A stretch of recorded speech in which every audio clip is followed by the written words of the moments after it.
કોંગ્રેસના રાષ્ટ્રીય અધ્યક્ષ માન્ય શ્રી મલ્લિકાર્જુન ખડગેજીએ કેરળની એમની એક જાહેર સભામાં જ્યારે ચૂંટણી સભાને સંબોધન કરતા હતા તે વખતે એમણે દેશના આદરણીય વડાપ્રધાન શ્રી નરેન્દ્ર મોદીજીને અને કેરળના મુખ્યમંત્રીજીને ઉદ્દેશીને એવું કહ્યું કે તમે કેરળની અંદર ગુજરાતીઓની જેમ અહીંયા મૂર્ખ બનાવી શકશો નહીં. એમણે કેરળના લોકોના વખાણ કર્યા, એ સારી વાત છે, પણ ગુજરાતીઓને એમણે એવું કહ્યું કે દે આર વેરી ઇલિટરેટ. એમણે એવું કહ્યું કે ગુજરાતી લોકો અભણ છે. માન્ય ખડગેજી એમની જે જાહેર સભા દરમિયાનની ભાષા પર એમણે સંયમ ગુમાવ્યો છે. સંયમ ગુમાવવાની સાથે એમણે એક ગુજરાતીનું એમણે અપમાન કર્યું છે. સાહેબ, ગુજરાતે આ રાષ્ટ્રને નવી દિશા આપી છે. આ ગુજરાત એ ગાંધીથી લઈ અને સરદારથી લઈને મોરારજી દેસાઈનું ગુજરાત છે, જેમણે રાષ્ટ્રને નવી દિશા આપવાનું કાર્ય કર્યું છે.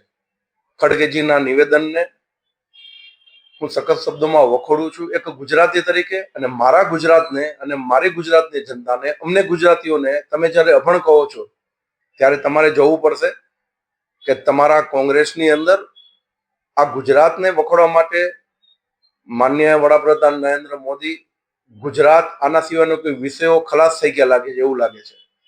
ખડગેજીએ જે આ વિવાદાસ્પદ નિવેદન કર્યું છે એનાથી ગુજરાતની જનતાના તમામ લોકોને ખૂબ દુઃખ થયું છે.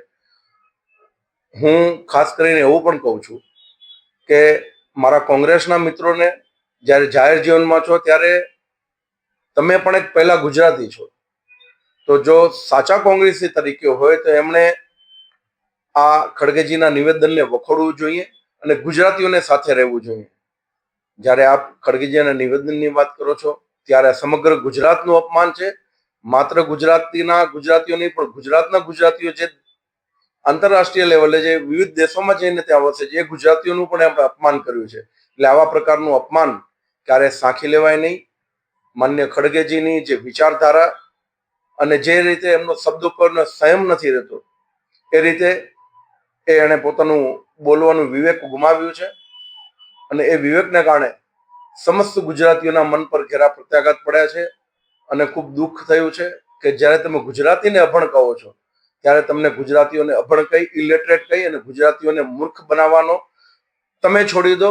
તમે ગુજરાતીઓને ગમે એમ વારંવાર ગમે તેમ બોલવાનું છોડી દો, એવી મારી ખડગેજીને વિનંતી છે કે તમે તમારી ભાષા ઉપર સંયમ રાખો. ગુજરાતીઓનું મહેરબાની કરીને અપમાન નહીં કરો. ગુજરાતી અને ગુજરાતીઓને દેશની દિશા બતાવી છે.